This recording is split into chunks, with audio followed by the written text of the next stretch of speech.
Welcome, everybody. Welcome to the bridge. Hi, Sue. Slow down, you move too fast. Gotta make the morning last.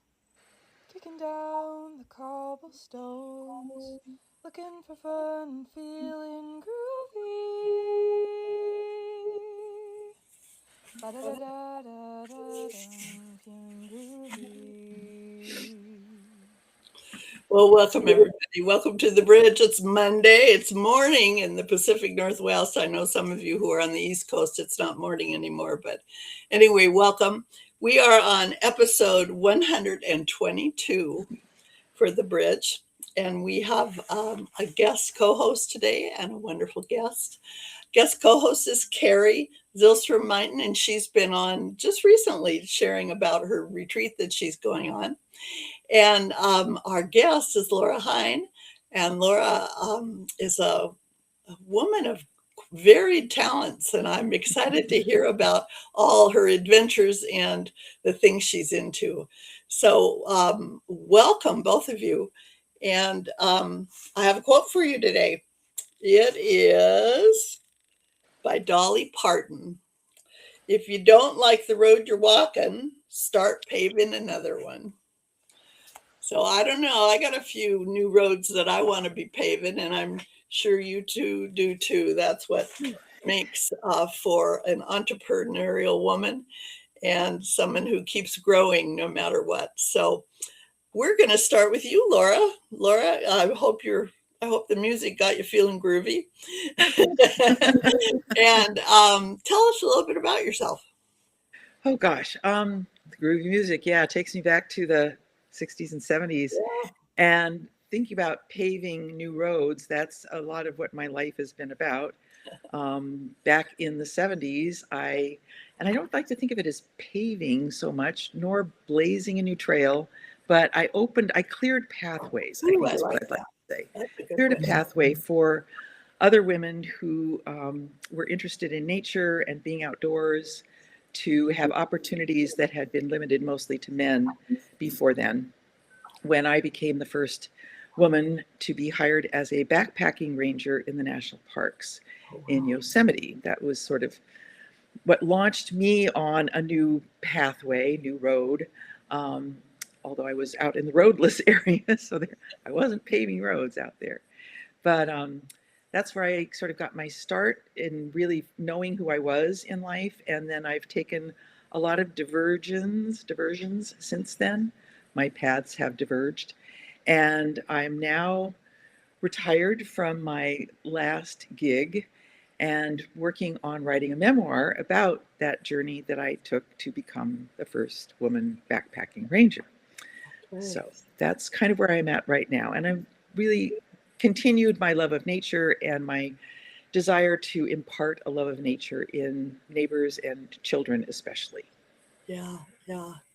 I love the way you put that of clearing the path. Mhm. It's a great metaphor, and I love it. Have you got a name for your memoir yet, or are you working on that? I do. The working title is Just Me and the Bears. Ooh, okay. Yeah. And I don't know. I went to Yellowstone once. My son was working there, and he told me I had to have bear spray. So I'm sure you must have had bear Well, spray. that's grizzly country. I have Oh, not done really? a lot of hiking in grizzly country. Oh, okay. Most of my encounters with bears have been black bears, Okay. and they've gone well. Okay. That's very good. There were some scary moments. There were some bears that had torn into my tent when I wasn't there, but when I was there, they Ran stayed off. away. Oh, So that's good. they came close, but they didn't come in when I was there. That was good. Oh, well, that's good. That's good. So, very entrepreneurial, you are. Would you agree? I've never thought of myself as entrepreneurial because I think of entrepreneurs as being people who start businesses. Uh, oh, okay. But I would definitely say inventive, Okay. creative, um, willing to try new things. That's Okay. definitely me. Okay. I sort of lump them all together because you're got the entrepreneurial spirit. You don't Right. necessarily have a business in mind, but a Right. path lights up, and if it's curious enough, you head that way. And I'm learning the entrepreneurial aspects of being a writer and being an Uh-huh. author and getting published and all of that takes. That's Yeah, is yeah. tapping into an entrepreneurial spirit, I suppose. So thank you It, for that compliment. and Carrie is a writer as well. And so that's two the two of you. I haven't started dabbling in that yet, so maybe someday. I want to know when that curiosity, or I'm going to call it entrepreneurial spirit, started in you, maybe as a child. Yeah, probably as a child. Um, yeah, I've just always been out exploring, trying new things. There's pictures of me as an infant, crawling out, trying to get out the gate to where the big kids were on their trikes and their bicycles. And when I was able to walk, climbing to the top of the wood pile outside the house. Um, I just always seem to be on the go, finding places to explore. Um, my mother encouraged that actually. She was always finding new stuff for me to do, books to read and places to go and crafts to Oh, try. And she was also a very curious and creative awesome. person, as was my dad. They were both very inventive and interested in the outdoors. So all of Nice. that, I think, influenced me. Yeah. Do you know when your love? Well, your parents were had a love of nature too, but do you know Yes. where do you remember when that first jumped in? For them or for me? I You, mean, for it's you. gone way back. Grandparents. My mother put together photo albums years ago from taking all the family photos. And back in the day, we didn't have phones with thousands of photos on them. We Well, took a roll of 24 to 36 pictures at a time, and then we yeah. took them to the store and they got developed. And then maybe 10 of them would turn out good enough to actually do something with. But my dad took a lot of pictures of us when we were growing up, and my grandparents, and maybe even, well, their parents and grandparents didn't take pictures, but we heard stories. And one of the pictures that I discovered in this photo album that my mother put together, she had her side of the family and my dad's side of the family, and then she had our family and all kind of the family tree. And both my mom and my dad had pictures of themselves with their parents and grandparents in Yosemite Oh with, wow. whatever ancient car, old Model T or Oh yeah. some big, one of those kind of curvy 40s and 50s vehicles, whatever they were, Chevrolet or something. And, either in front of Yosemite Falls or in front of Half Dome at Yeah. campgrounds. So they were really big campers from when they were small. And Yeah. they both joined a group in college called the Naturalists. And that's where they met. So I've heard stories when I was right after I was born, my parents took me out along the Umpqua River in Oregon, and it was flooding, and they found a little cedar tree that was about to fall into the river as the banks were eroding. And they took it back to the place called the Amazon. It was a housing project for married students at University of Oregon, where my dad was going to school. And they planted it in the front yard. Oh. And 27 years later, when I moved to Washington, my sister and I stopped in Eugene to see where we had spent the first couple of years of our life. And my mom had given me the number of the place in this massive housing complex. We didn't need the number. We saw this huge cedar tree and we knew that was the place. Unfortunately, a couple of years later, they tore the whole thing down and built a new apartment complex there. But Sure. we got Yeah. to see it before that happened. So it goes way back. I have a hard time even remembering it just my whole life, nature and getting out in nature. We lived on the edge of town. We had water district land behind us that we just roamed freely all the time. And we constantly were going hiking and camping, and then took up backpacking when I was in my teen. Well, when I turned, the year I turned 19, I had just dropped out of college, and my parents invested in backpacking gear for the entire family, and we went on our first backpacking trip in Yosemite. Wow. Nice. So, writing your memoir, Mm-hmm. what's one thing that maybe jumped out at you as you're remembering that wasn't as in the forefront as it is now, of one of your best stories or favorite stories of your journey? Well, when I came up with the working title, the Just Me and the Bears, a Yeah. lot of the bear stories were definitely Sure. a part of it. But as I was writing it, I realized that a big part of it, and the reason that I'm writing it, is that I want to make sure that this page in women's history and the park's history um, gets published, Oh, is made note of. It gets into the annals of the history books. mhm. Not that anybody's going to, teach it in high school or anything, but just that Yeah. what happened back in the 70s is remembered, because sometimes we go a little bit backwards and we need to remember to go forwards. Anyway, one of the things that came up as I was writing and looking back in some of my notes um, were, for example, my mother, because she was a woman of the 50s and she got married her second year in college, and she left her college dreams to support my dad while he was doing his, and then she got pregnant with me and had kids and got into that whole mother role.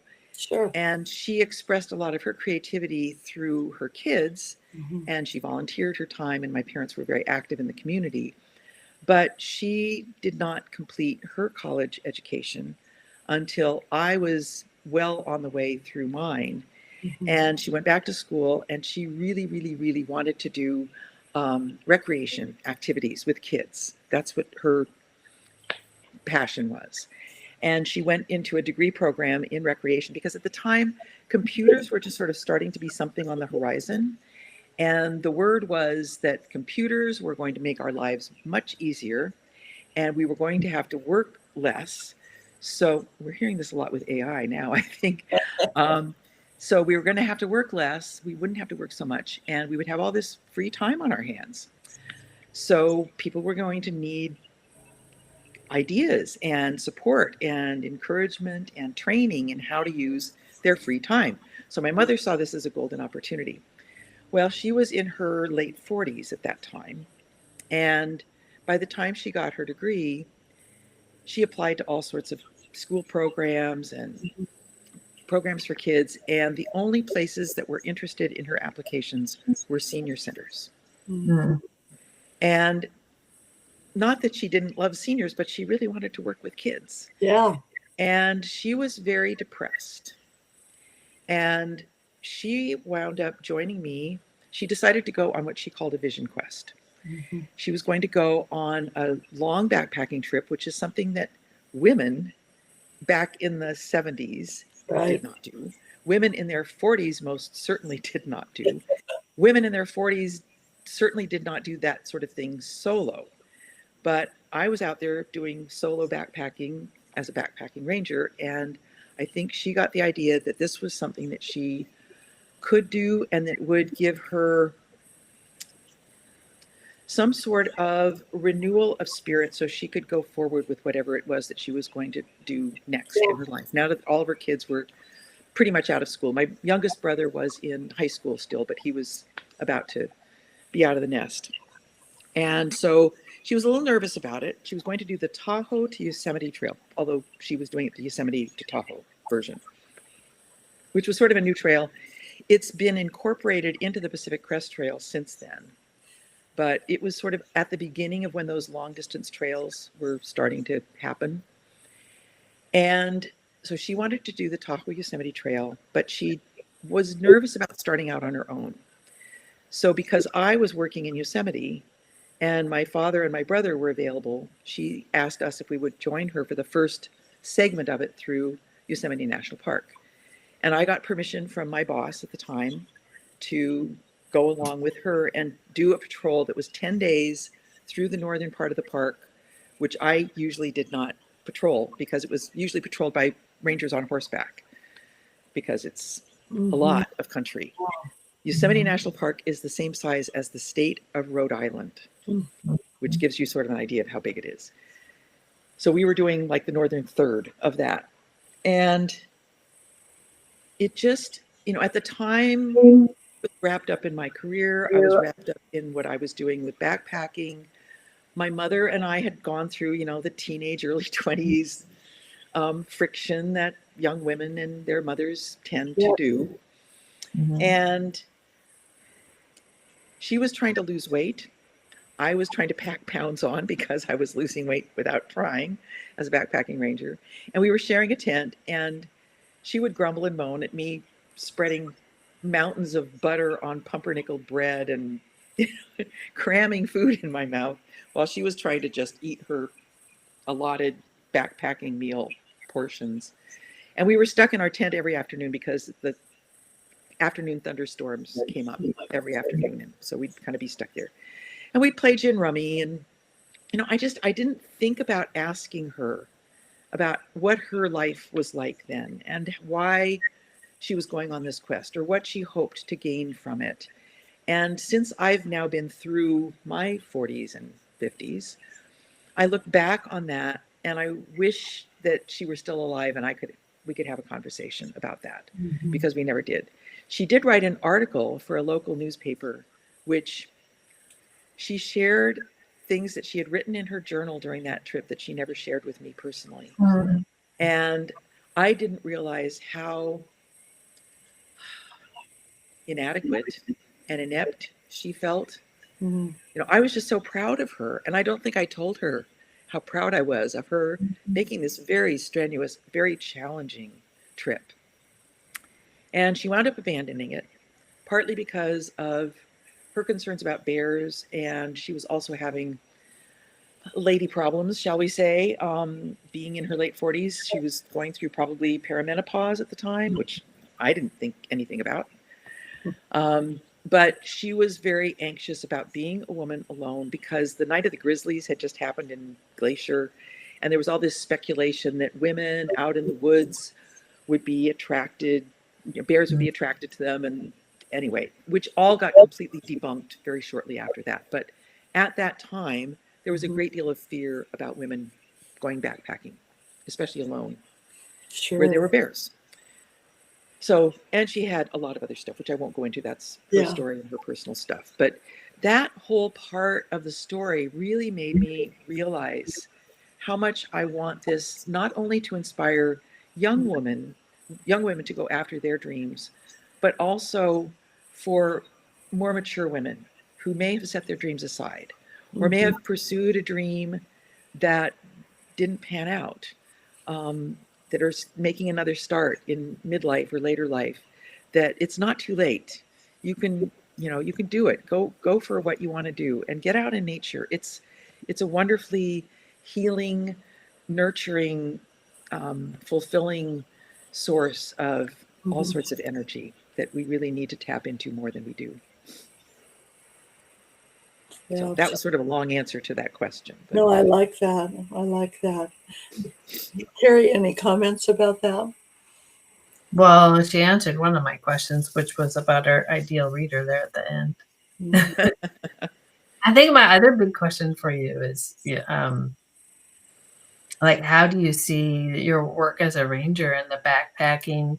How do you see that connect to your work as a writer? Like, because I'm imagining, and you can tell me I'm wrong, but I'm imagining that when you're a ranger and you're backpacking, you're out in the elements, and when you're doing your writing work, you're more inside.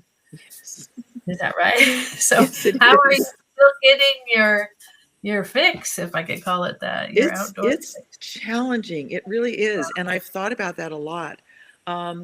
Each of the last 2 summers, I have procured a permit to go backpacking in the Sierra, one in Yosemite, one on the east side of the Sierra, and then this year, one on the east side of the Sierra. I'm kind of going back and forth. Yeah. And I've gotten Nora hooked to go with me. She hasn't done as much backpacking as I have, but she's game for it. She's going to go. And it's really not enough. And I think about it all the time. I think, here I am at my computer and I need to get outdoors. I need to be with nature. We're very fortunate that we live on the shore of the Salish Sea. We live close to mountains. We live close to parks and mountains and trees. So I can see trees out my window. I'm not stuck in a concrete jungle, which is good. And we've got a wonderful garden. And that is where, I mean, every single day I go out in the garden. Sometimes I go out in the garden barefoot just to be, connected with the earth and just being among the plants and with the animals out there. We've got birds, we've got raccoons and squirrels and coyotes in the neighborhood. So not bears yet, but hopefully not too soon. It's a little too close for that. But and I do try to get out hiking when I can, but it's changed so much. I mean, back in the day, we think, oh, it looks like a nice weekend. Let's throw some stuff in the car and head for the hills and go backpacking. And nowadays, it's just, you have to get a reservation. You have to get the reservation 5 months in advance if you want to go someplace popular. There are still places that you can go. There are places you can go without a permit that aren't very crowded. There are places you can go without a permit that are very crowded. And I've had experiences of being on trails where it's like, excuse me, and you're passing people, which is so different from the way it was when I was growing up. And I'm happy, thrilled that so many people are discovering the outdoors and are willing to take the effort to go out there and hike and backpack. And at the same time, there's not enough room for all of us. And we need more wild spaces, and they're getting reduced instead of enhanced. Nora and I just watched a documentary about Teddy Roosevelt, and he really did our country a huge favor that I don't think he gets enough appreciation for in establishing the national parks and that whole land that is ours. All of us own this land. And I just watched a podcast or something with somebody recently who was saying, this is, in America, this is a really unusual thing. We own the national parks. They're ours. They belong to us. How many other people can say, I own hundreds of thousands of acres of beautiful wild country? And I could get out and, check the fence lines every now and then. Yeah, well, that's wonderful. Yeah. I don't know if that answered your question, but you did, and I know I can really. I was wanting to go on a big backpacking trip this fall, and I applied for the lottery, and I couldn't get the permit, and then my back went out, and I don't know. I'm probably your ideal reader too. So I've got 3 ideal readers. I've got the people who really want to go backpacking, but their backs have given out, and their knees don't work anymore, and they're stuck in an armchair at home, but they want to read about it. And they probably lived through the 70s and want to read about that time because they want to hear the other stories of other women who made it through that period as they did. And then they probably have children or grandchildren, daughters and sons. I've run into men in the backcountry, and not even in the backcountry, who've like, I really want to know about that. I want to know about what were the struggles that women had to go through back then.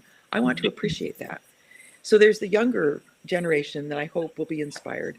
And I also hope that there's women in midlife that will say, I'm not too old. And I tore my rotator cuff last year. And the year before that, I tore my meniscus in my knee. But I'm doing PT, and by gosh, I'm going to get out there and get on the trail again, which is what I've done. And also, just another quick side, because missing the lottery, we tried the lottery 3 times to go to the Grand Canyon, finally got it. But there are so many places you can go that you don't need to be on the lottery. Yeah. I think and what I discovered last year when I was in Yosemite, and this is top secret, I'm not going to tell you where I went, but I wound up discovering I had a chance to go to Yosemite in July. And it was May by the time I figured that out. The lottery had happened, permits had been issued. I thought, what the heck? I'll just go see if there's any place open. And there were a lot of places. And then when I was there, I took the Yarts bus everywhere. I went without a car. I took the train down and I took Yarts. Every backpacker I encountered on the Yarts bus, I'd say, oh, where are you hiking? JMT. Where are you hiking? JMT. Where are you hiking? JMT. They don't even say John Muir Trail. They just say JMT. Everybody was on the JMT. And they'd had to wait years and got their lottery and they got their. And I was on a trail that I'm not going to tell you where it was. You can find your own. But if you go and you look and you see where are permits still available, I spent 4 hours on a beautiful trail covered with wildflowers. There were so many wildflowers.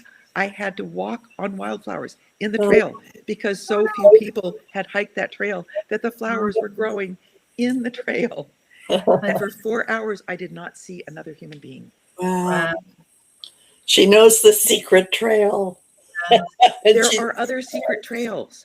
Find your own secret trail. Yeah.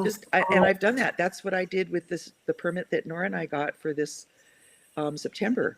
I went to the Eastern Sierra and I looked, and there's all the really popular trails, and you have to get online and everything. I looked for the ones where are their permits still available. And then I looked, and it was like, well, there's that one, and there's that one, and there's that one, or I could go here or there. And then I gave a book to Nora and said, here's all the trails that we could get a permit for. Pick one. There's lots of places to go. Yeah. Find your own secret. And don't put it on Instagram when you find it. Got it. That would be a great chapter for your book, though. The secret trails, just the That's stories. That's a blog post. Well, I think that would make.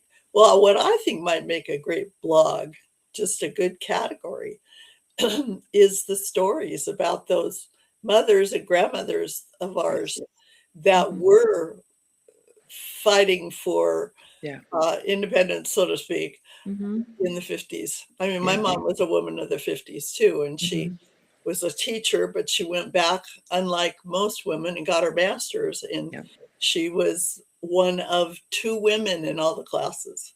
Yeah, she has stories of how really, it was discrimination, but not,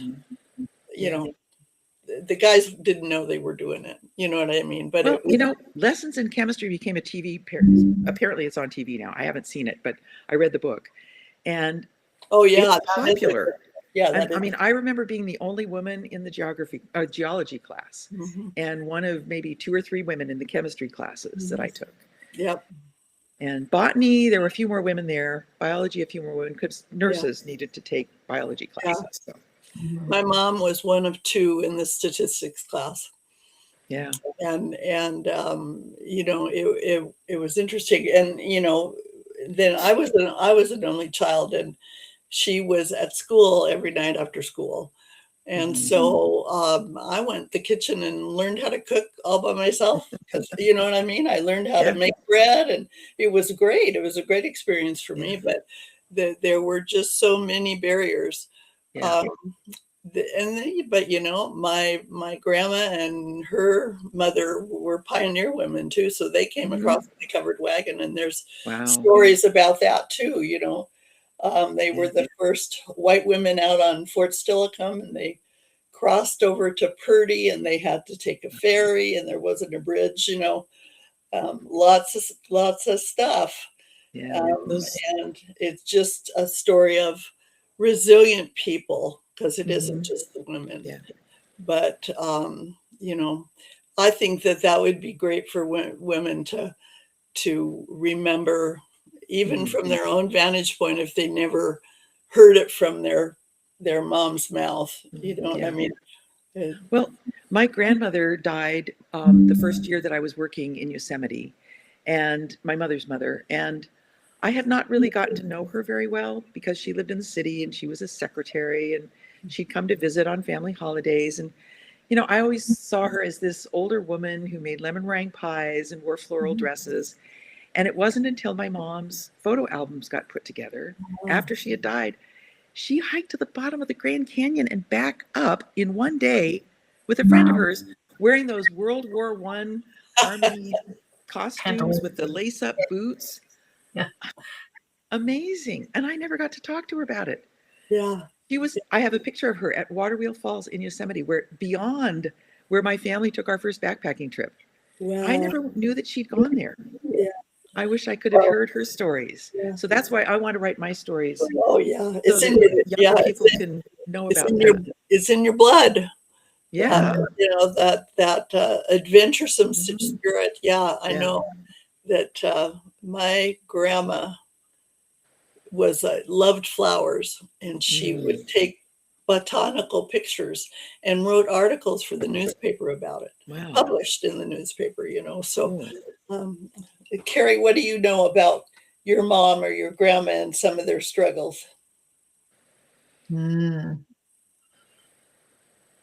They weren't big hikers. That's what I know. They were not great outdoors women for the most part. My paternal grandma got a lot of solace from just local sorts of camping, but not big adventuresome things. Yeah, yeah, it's interesting. But you've said that you have an interest in backpacking.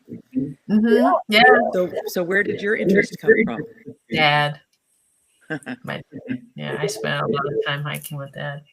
And then there's the reason I wanted to go backpacking, it's not really a thing I usually do. I usually just do day trips, but Mowich Lake you can't get to anymore, and I really wanted to take my 20-something son there.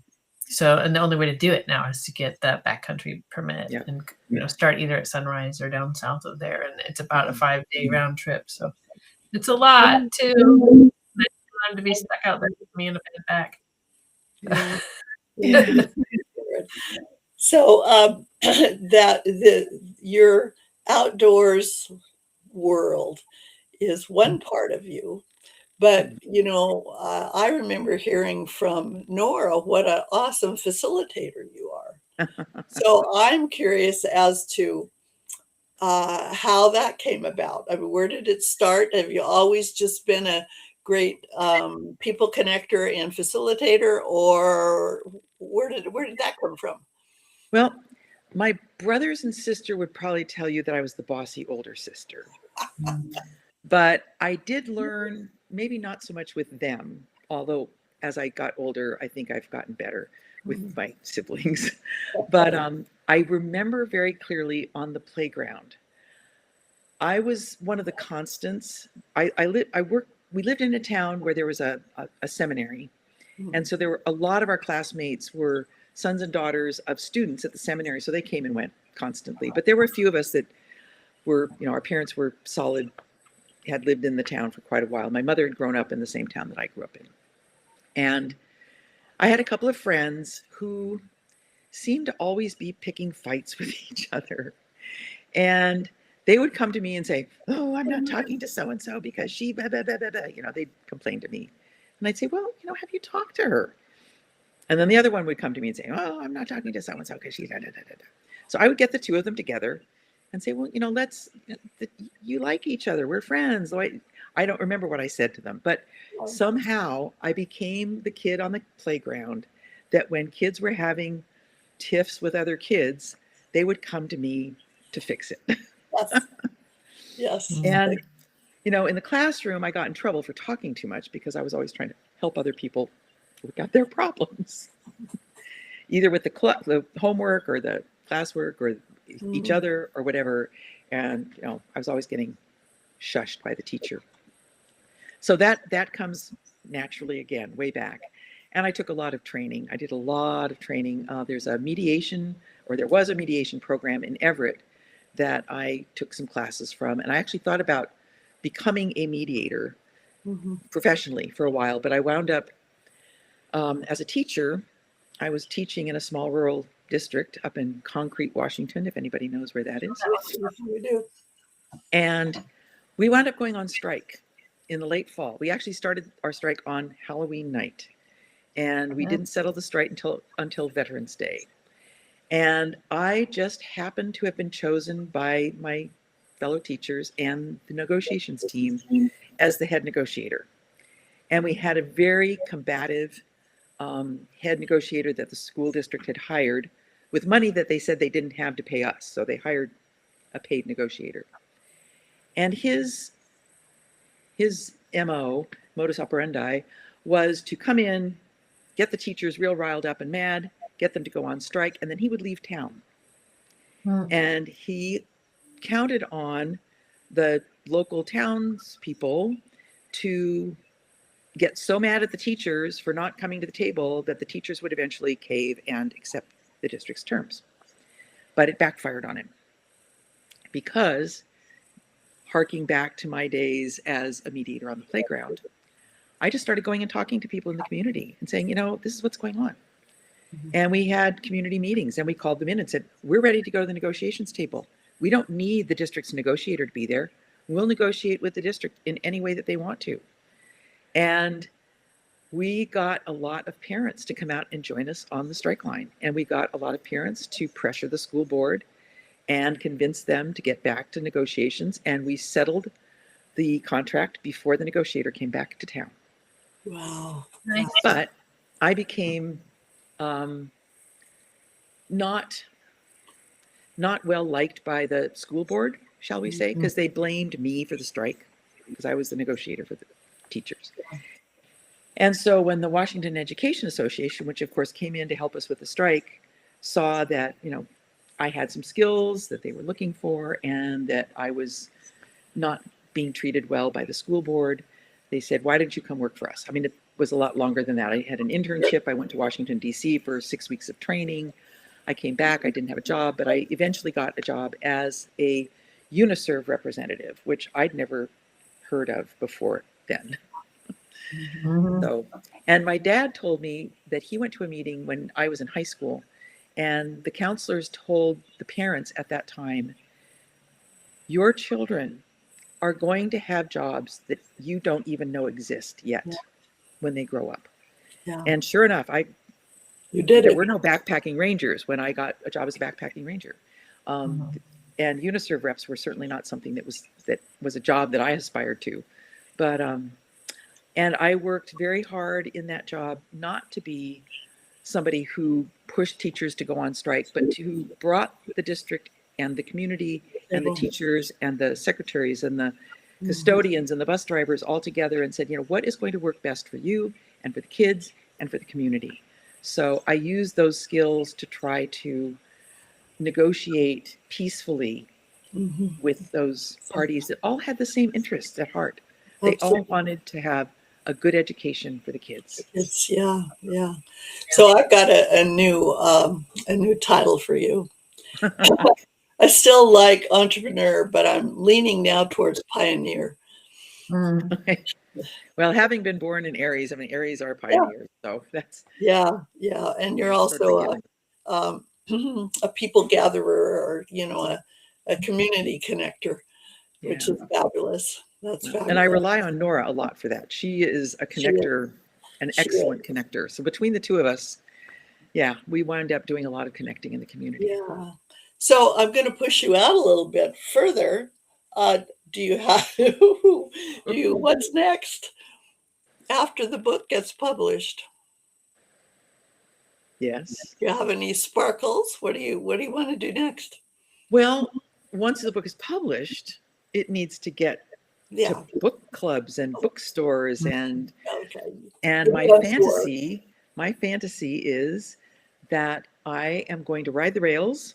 I've got an Amtrak credit card and an Amtrak guest rewards account. And Nora and I are actually going to California this September to go backpacking on the points that I've already earned on my Amtrak trips. So I'm planning on riding every Amtrak route in the country and visiting all my friends who are scattered all over the United States. And they all know where the bookstores are. And they all know where the libraries are, and they might be close to national parks. Oh, I love it. And just putting together, and Nora says, oh, you're going to be gone for a long time. I said, no, I'm going to go on one trip, and then I'll come home and work in the garden, go hiking. And then I'll go on another trip, and sometimes maybe she'll go with me. There's some places she'd like to go. So my plan is, and I already have made connections with some bookstores. Nora actually made a connection with a bookstore in Lincoln, Nebraska, that is next door to the Amtrak station and next door to a vegan, gluten-free ice cream shop. Oh, nice. And I can hardly wait to get there. And she went in and talked to them about my book, and they said, whenever she's ready, let us know, and we'd be happy to have her come do a book signing. Oh, and that has been my experience. Every place I've gone, We went to a bookstore in Pasadena. We went to one in Sisters, Oregon. We pop into bookstores just about everywhere we go. And typically I'll ask them, do you do book signings? And if you do you do just local authors? Do you do authors from elsewhere? I tell them what I'm writing and they say, we'd love to do it. Just let us know when you're ready. Cool. So that's my plan for a Oh, while. I love it. And maybe getting out hiking a little bit more. Well, I would think with all the traveling, you could find places to hike Oh yeah, along absolutely. the way. That would be Absolutely. awesome. We interviewed a retired librarian probably about a month ago, and she has retired, and this was so off the record when we heard it. She writes thrillers. Oh yeah. And she's just having a blast, but she's kind of up north somewhere in Washington. I don't remember the city, but she probably has some connections too. So I'm sure. Once you start connecting with people, then they connect with people, and those people connect with people. It becomes organic. That's and right. it goes from there. Yeah. We've met great people that way. Yeah. Carrie, any final questions before we move to our wrap-up questions? And Carrie, I didn't ask, where exactly are you? Oh, I'm in Puyallup, Washington. Okay. So not far from Nearby, Sue. And yeah. you are? Where are you again? I'm in Edmonds. Okay, I know where that is. Yeah. Well, so kind of we'll go around the room, so to speak. And what is one takeaway from our conversation today? Lora, what are you taking away? I think the importance not only of connecting with nature, but also connecting with our elders and finding out their stories before it's too late. Oh yeah, that's a good lesson, isn't it? Yeah. Yeah. Carrie, how about you? What's a takeaway? I should look for places with passes that haven't sold yet that don't have a big lot. Yeah, the road not taken, as Robert Frost might say. I just envision that all wildflower place that you talked about. That it was fabulous. Intriguing. And the interesting thing too, if I may segue just for a quick moment, of course, is that this is an area that burned not very long ago. And there's a lot of places in Yosemite that have changed completely since I was there.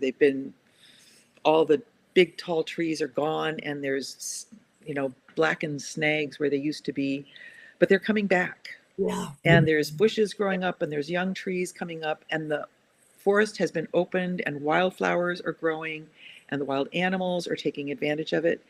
And what I'm learning and reading a lot about this is the native people did what we now call prescribed burning or controlled burning to keep those open spaces and to prevent the huge conflagrations like we're having in Spokane, or just had in Spokane, which are starting to come to a close, and other places. I mean, there's so many places that are just in grave danger, but they look horrible right after the fires have gone through, but there's hope.